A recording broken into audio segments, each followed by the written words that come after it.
오늘은 감사절 절기 예배로 이렇게 우리가 함께 모였습니다. 사실 우리가 살아가는 모든 날이 다 특별한 날인 것은 분명하죠. 우리는 매 순간 다시 오지 않을, 다시 할 수 없는 그 새날을 살아가는 거예요. 그래서 성경은 우리가 살아가는 모든 날을 새날이라 이렇게 말하는 것이지요. 그럼에도 불구하고 하나님은 특별한 절기를 기억하고 기념하라 명하십니다. 모든 날이 새날인데요. 근데 그렇게 명하세요. 왜일까요? 매 순간 우리와 함께 하시는 그 하나님, 또한 이 긴 인생길을 걸어가는 우리 서로에게 얼마나 소중한 존재인지를 순간순간 체험하며 기억하며 기념하기를 하나님이 원하시기 때문입니다. 그래서 저는 이 감사절 예배 특별히 우리 아내가요, 올해 생일 선물로 사준 양복을 선택했어요.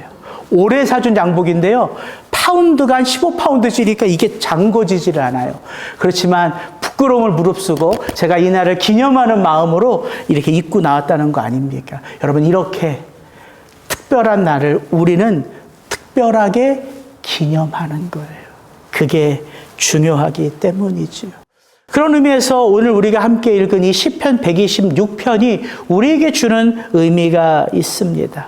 여러분, 이 시편은요, 성전에 올라가는 노래라는 부제가 붙은 시편 가운데 하나입니다.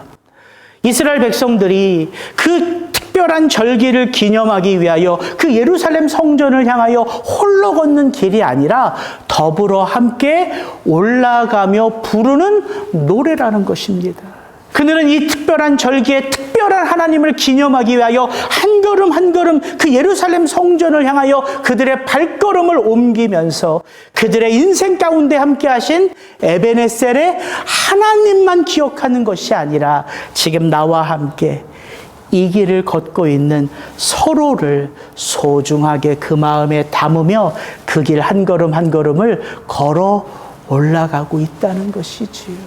그래서 오늘 이 감사절 절기, 그들이 함께 부르는 이 시편 126편을 통하여 하나님은 어떤 감사를 오늘 함께 더불어 예배하는 우리 마음에 담을 것인가 기대하는 마음으로 이 말씀 앞에 서시기를 주의 이름으로 축복합니다. 그런 의미에서 우리 126편 1절부터 3절을 한 목소리로 읽어봅니다. 여호와께서 시온의 포로를 돌려보내실 때에 우리는 꿈꾸는 것 같았도다. 그때에 우리 입에는 웃음이 가득하고 우리 혀에는 찬양이 찼었도다. 그때에 문 나라 가운데에서 말하기를 여호와께서 그들을 위하여 큰 일을 행하셨다 하였도다. 여호와께서 우리를 위하여 큰 일을 행하셨으니 우리는 기쁘도다. 시편 126편을 열면서 우리가 만나는 시편 기자의 모습은 제가 말 안 해도 알겠죠? 기쁨으로 가득 찬 모습입니다.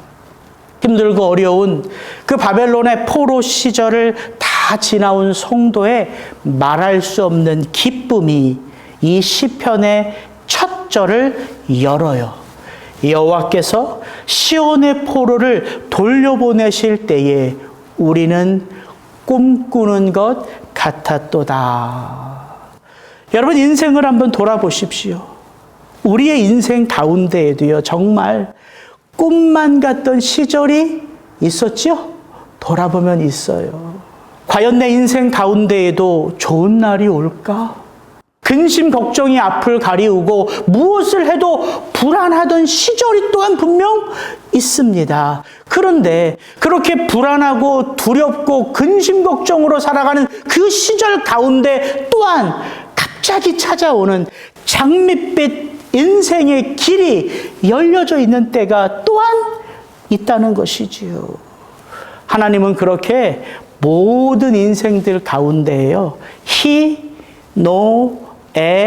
락의 삶을 공평하게 허락하십니다. 여러분, 근심 걱정으로 꼬박 밤을 지새우는 날만 계속된다면 우리가 어떻게 긴 인생길을 이렇게 믿음으로 걸어갈 수 있겠어요?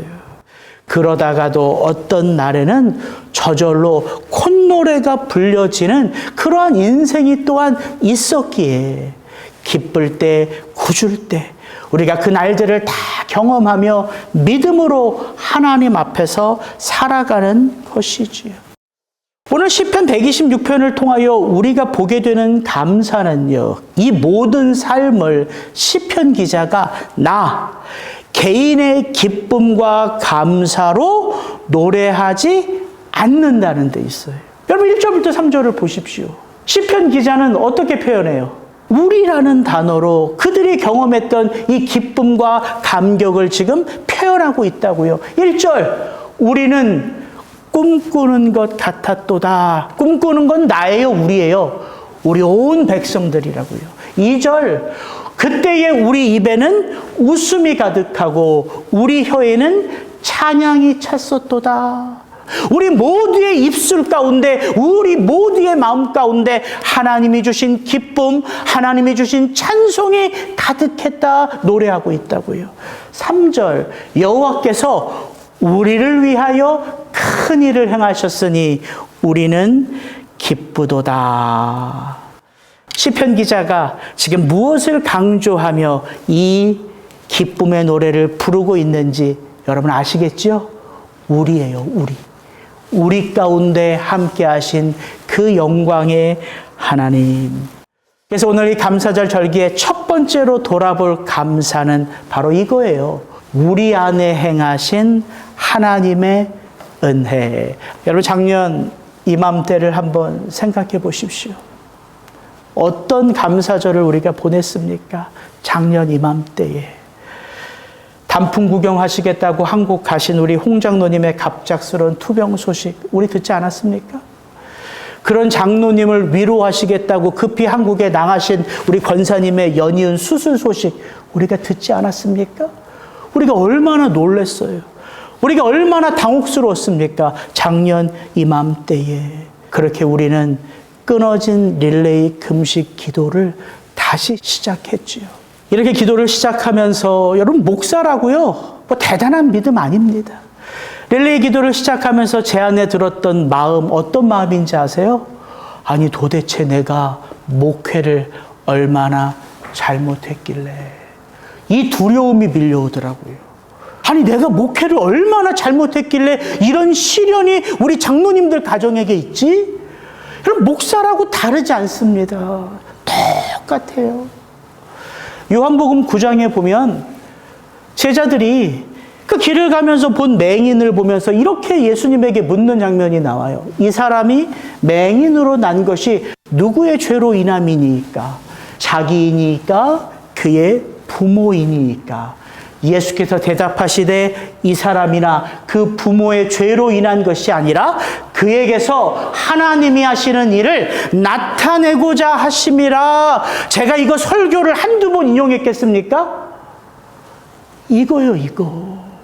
설교를 하는 것과 설교를 듣는 것과 그런 삶을 친히 체험하며 살아가는 것은 이렇게 천냥지차라고요. 그런 일들이 우리 교회 안에 우리 장로님들 가정 가운데 일어나니까 처음 드는 생각이 두려움이 앞서더라니까요. 성도님들 두려워하지 마십시오. 담대하게 이 일은 하나님이 우리 교회에게 하시는 크신 일을 나타내기 위함입니다. 이렇게 말하면 얼마나 좋겠어요. 그러나 목사도 똑같아요. 근심 걱정으로 하나님 앞에 나아가 엎드리는 것뿐이지요.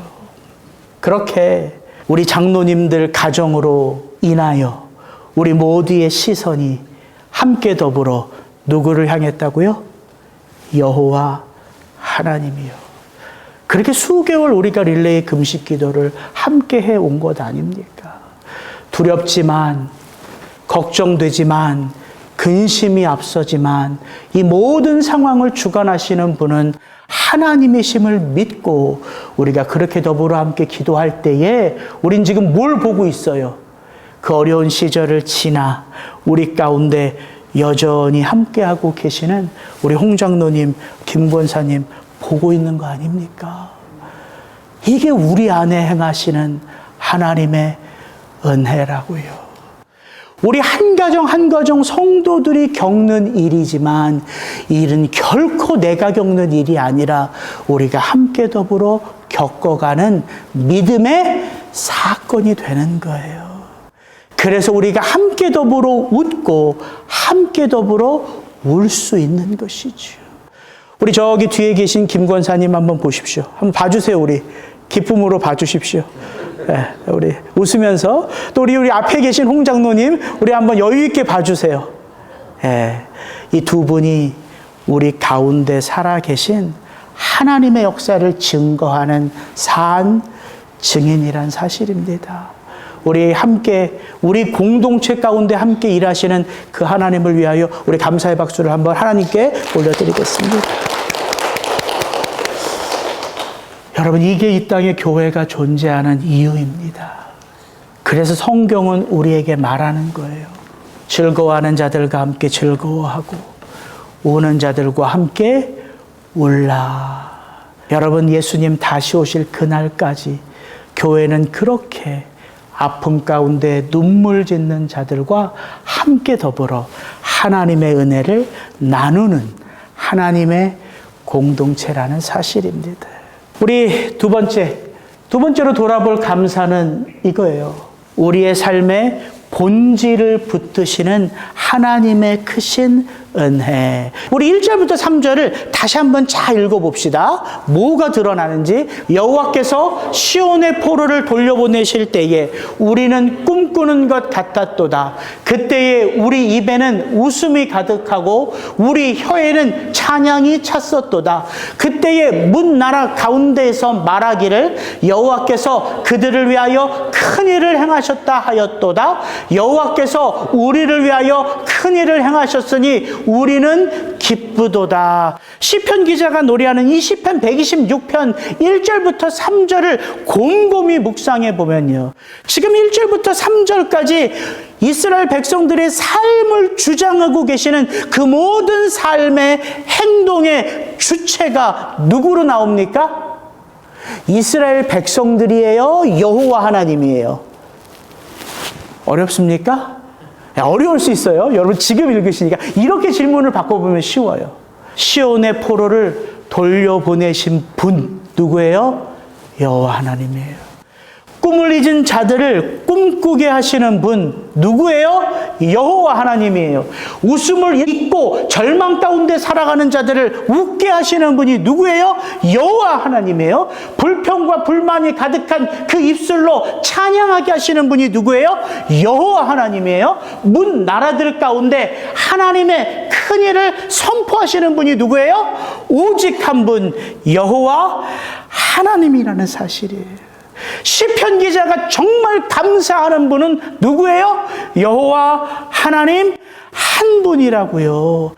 우리의 삶 가운데 함께 하시는 그 여호와 하나님만이 감사와 찬송과 영광을 받으시기에 합당하신 분입니다. 이게 우리가 예배드리는 이유고 우리가 예배드리는 목적이라는 사실입니다. 그래서 여러분, 신앙의 길을 걷는다는 것은 다른 것이 아닙니다. 내 인생이, 우리의 인생이 오직 이 한 분 안에 있음을 우리가 믿는 믿음 안에서 살아가는 거예요.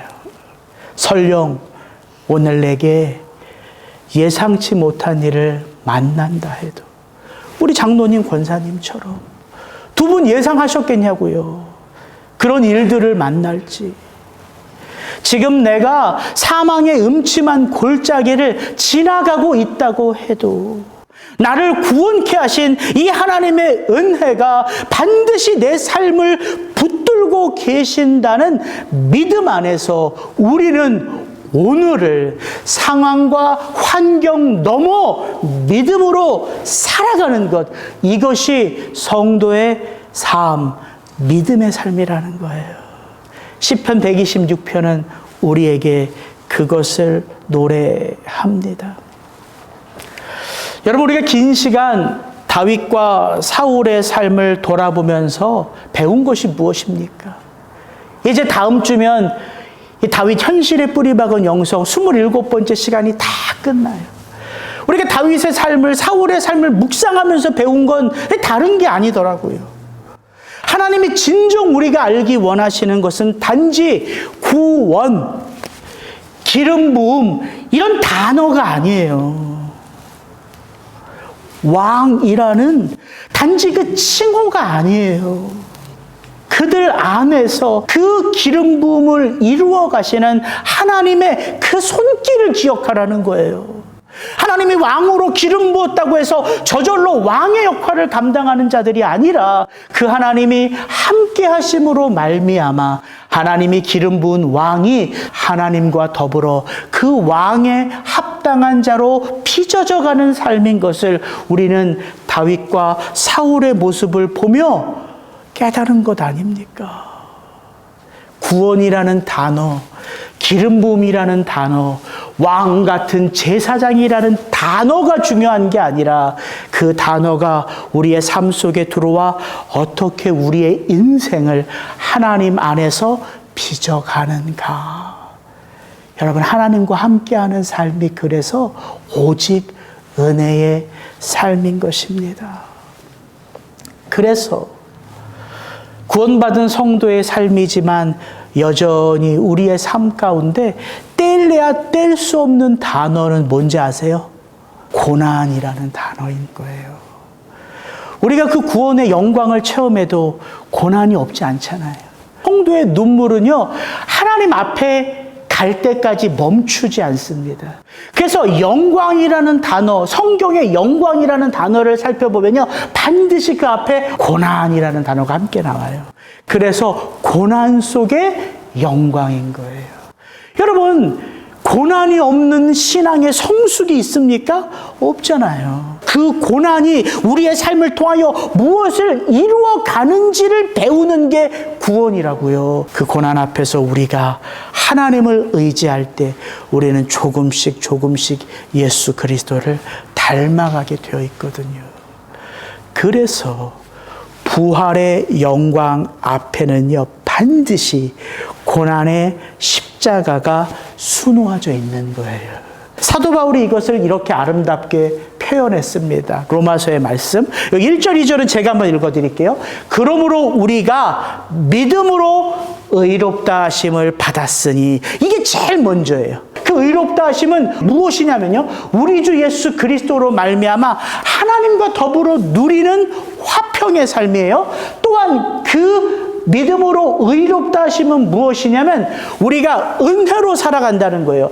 우리가 믿음으로 서 있는 이 은혜에 들어감을 얻었으며 하나님의 영광을 바라고 즐거워하느니라. 여러분, 죄인인 우리가 의롭다 여김을 받았고 은혜로 살아가기에 우리는 하나님과 더불어 화평을 누리고 그 하나님의 영광을 바라보며 기쁨으로 살아가요. 근데 그게 구원받은 자의 삶의 끝이 아니라는 거예요. 3절부터 5절은 같이 한번 읽습니다. 그러나 다만 이뿐 아니라 우리가 환난 중에도 즐거워하나니 이는 환난은 인내를, 인내는 연단을, 연단은 소망을 이루는 줄 알미로다. 소망이 우리를 부끄럽게 하지 아니함은 우리에게 주신 성령으로 말미암아 하나님의 사랑이 우리 마음에 부은 바 됨이니. 이렇게 성도의 삶 속에 선포되어지는 이 감사는 고난 속에서, 환난 가운데 우리를 하나님의 그 아름다운 마다들의 형상으로 빚어가시는 하나님의 그 손길에 대한 감사의 반응이라고요. 그래서 감사는 하면 할수록 우리의 삶이 풍성해지는 거예요. 이게 우리가 이 감사절 절기에 돌아볼 수 있는 또 하나의 감사예요.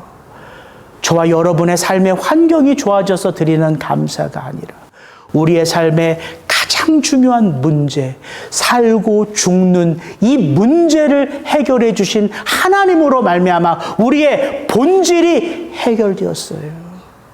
우리의 본질, 영적으로 죽어 있었던 우리가 이제는 살아나 부활의 권능으로 살아갈 수 있는 우리의 삶의 본질이 그분의 안에 붙들림 받아 있기에 우리는 어떤 삶의 환경 속에서도 이제는 그 구원의 감격으로 감사하며 살아갈 수 있는 것이지요. 마지막 이 감사절 절기에 우리가 잊지 않아야 할 감사는 바로 사명에 대한 감사입니다. 우리 오늘 말씀 4절부터 6절 같이 한번 읽습니다. 여호와여 우리의 포로를 남방 시내들같이 돌려보내소서. 눈물을 뿌리며 씨를 뿌리는 자는 기쁨으로 거두리로다. 울며 씨를 뿌리러 나가는 자는 반드시 기쁨으로 그 곡식단을 가지고 돌아오리로다. 시편 기자는요, 우리로 잊지 않아야 할 사명이 여전히 이 땅을 살아가는 우리에게 남겨져 있음을 가르쳐 줍니다.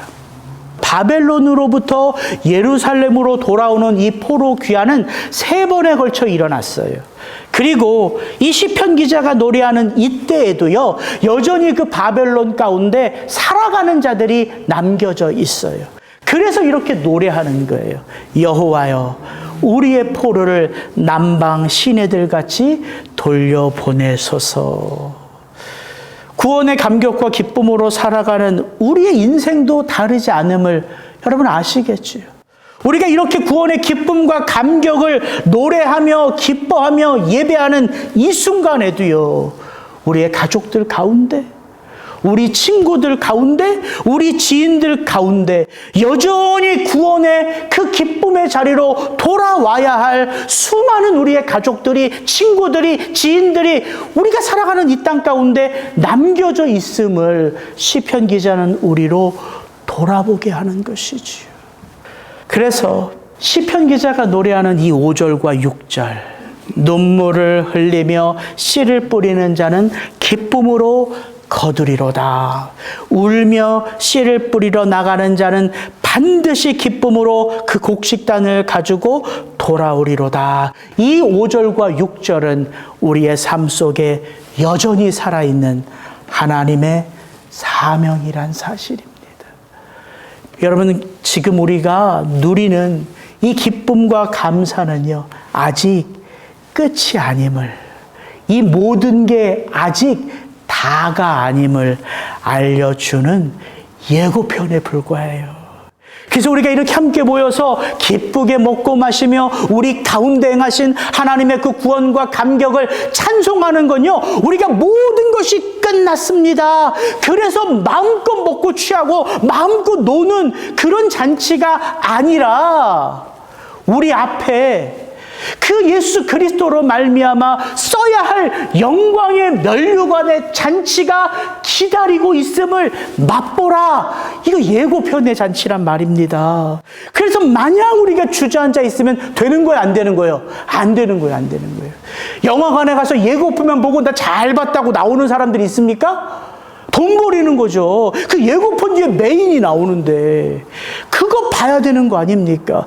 그래서 성경은 성도의 삶을 소망의 삶이라 말할 수 있는 거예요.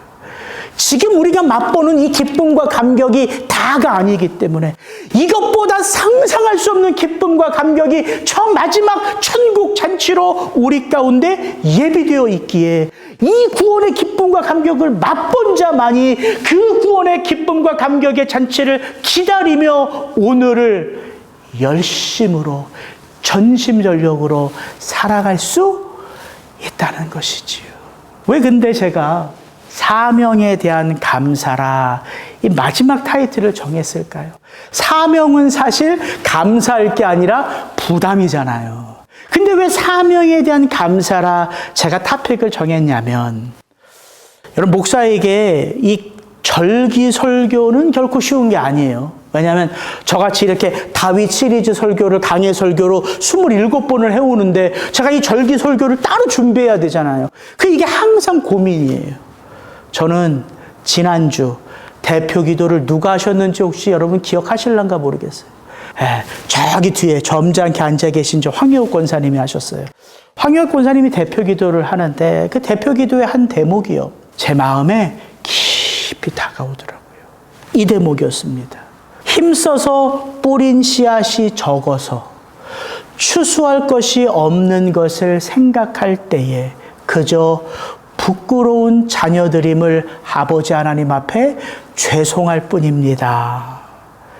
이게요, 그냥 권사님이 그 마음이 제가 느껴지고 제 삶의 모습인 것 같아서 한 주 내내 그 기도의 여운이요, 제 마음 가운데 가득하더라고요.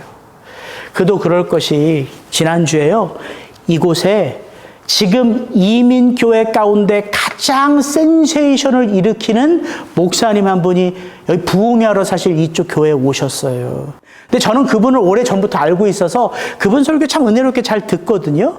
그래서 이제 몇 주 전부터 그분이 여기 이제 강사로, 부흥회 강사로 온 걸 제가 아니까 내가 그분에게 메일을 한번 드려서 내가 목사님 잘 안다, 한번 시간이 되면 한번 만나면 좋겠다, 이렇게 좀 메일도 하고 우리 성도님들 모시고 그 부흥회하는 교회에 가서 은혜도 받아야 되겠다, 제가 한껏 들떠 있었거든요. 그래서 우리 와이프한테, 여보, 아니 지금 이민교회 가운데 가장 부흥하는, 하나님이 쓰시는 교회가 지금 그 교회 담임 목사님이 와서 설교하시는데 우리 성도님들 다 모시고 가야 되겠다. 우리 와이프 한마디 또 오바하네. 여보, 당신도 담임 목사야. 당신 섬기는 성도님들이나 잘 섬겨. 한데 제가 얻어맞았다는 거 아니에요. 그래서 그런 한 대 맞은 마음을 가지고 기도하시는 걸 이렇게 같이 듣고 있다가 기도의 그 내용이 제 안에 이렇게 더 많이 들어왔는지도 모르겠어요. 근데 권사님이 그 이후에 이런 기도를 덧붙이셨어요. 그러나 나는 그 하나님 앞에 부끄럽고 부족하고 게으르지만 아버지 하나님은 변함없으시고 한량 없으신 크신 사랑으로 우리 한 영혼 한 영혼을 눈동자같이 챙겨주시고 지켜주셔서, 그게요, 묵은 채증이 쫙 내려가듯 저에게는 외로였어요. 그리고 나서 제가 감사절 설교는 무엇으로 할까? 뿌린 씨앗이 많지 않아서 울며 씨를 뿌리러 나가는 자는, 이게 딱 생각이 나세요. 이번 감사절 설교는 시편 126편이다. 딱 선택하고 묵상을 하는데요, 갑자기 제가 이런 마음이 들었어요. 1절부터 3절까지 이 시편 126편의 모든 성도의 삶을 주장하시는 주체는 누구다? 여호와 하나님이다. 그런데 우리가 1절부터 3절의 모든 우리의 삶을 주관하시는 분은 여호와 하나님이라고 노래하고 함께 기뻐하면서 5절, 6절은 이렇게 생각해요. 눈물을 흘리며 씨를 뿌리는 자는 누구로 생각하는 거예요? 자꾸 나. 울며 씨를 뿌리러 나가는 자는 누구로 묵상하는 거예요? 나. 당연하죠. 우리에게 남겨진 사명이 있으니까. 근데 제가 권사님의 기도를 한 주 내내 묵상하고 이 말씀을 묵상하는데 이 말씀이 생각이 났어요. 이사야 61장 3절. 무릇 시온에서 슬퍼하는 자에게 화관을 주어 그 죄를 대신하며 기쁨의 기름으로 그 슬픔을 대신하며 찬송의 옷으로 그 근심을 대신하시고 그들이 의의 나무 곧 여호와께서 심으신 그 영광을 나타낼 자라 일컬음을 받게 하려 하심이라. 이사야 61장은 메시아장입니다. 하나님은 이사야를 통하여 우리 한 사람 한 사람이 이 땅에 심기워진 여호와의 씨앗이라 말하는 장면이 탁 떠오르더라고요. 시편 1편, 시절을 쫓아 과실을 맺는 나무, 그 나무가 왜 시냇가에 심기워졌어요? 누가 그 나무를 시냇가에 심기웠어요? 여호와 하나님이요. 그래서 우리가 다윗과 사울의 인생을 나누면서 때를 따라 아름답게 하는 인생이 우리의 인생이라 말했잖아요. 오직 여호와 하나님이 우리를 때를 따라 그 모든 환경 속에서도 반드시 풍성한 열매를 맺게 하신다고요. 저 5절과 6절을 나로 생각하지 말고 울며 씨를 뿌리러 나가는 자는 누구일 수도 있는 거예요? 여호와 하나님이요. 반드시 기쁨으로 그 단을 거두어드리는 분은 누구예요? 여호와 하나님이요. 그래서 예수님은 씨 뿌리는 자, 신약에서 하나님의 나라는 이와 같으니 씨를 뿌리러 나가는 자가 나가서 씨를 뿌리되. 그 씨를 뿌리는 자가 누구예요? 우리 주 예수 그리스도. 그렇구나. 혹시 여러분들 가운데 목사님, 저는 이제 모든 삶이 다 은퇴하고 이제는 그렇게 나가서 복음을 전할 힘이 없습니다. 목사님, 저는 이제 은퇴 후에 하나님이 부르실 날만을 기다립니다. 행여나 그런 분들이라면 여러분 걱정하지 마십시오. 우리 한 사람 한 사람이 무엇이다? 울며 씨를 뿌리는 그 하나님이 이 땅 가운데 뿌려놓은 씨앗일 수 있다. 그래서 우리가 마지막 그 순간까지 우리는 기뻐할 수 있는 거죠. 감사할 수 있는 거죠. 왜? 그 씨를 뿌리러 밭에 나간 그 농부는 반드시 그 씨앗에서 무엇을 거두어 드린다? 풍성한 은혜의 열매를 거두어 돌아오신다. 그래서 우리가 감사할 수 있는 거예요. 여러분, 그 사명이 우리 안에 하나님과 더불어 함께 주어진 거예요. 그래서 사명을 감사할 수 있는 것이죠. 이사야 61장 6절. 오직 너희는 여호와의 제사장이라 일컬음을 받을 것이라 사람들이 너희를 우리 하나님의 봉사자라 할 것이라. 여전히 하나님은 우리 가운데 열심히 씨앗을 뿌립니다. 누구를 통하여? 이 구원의 기쁨과 감격을 온 삶으로 체험한 한 영혼 한 영혼을 통하였어.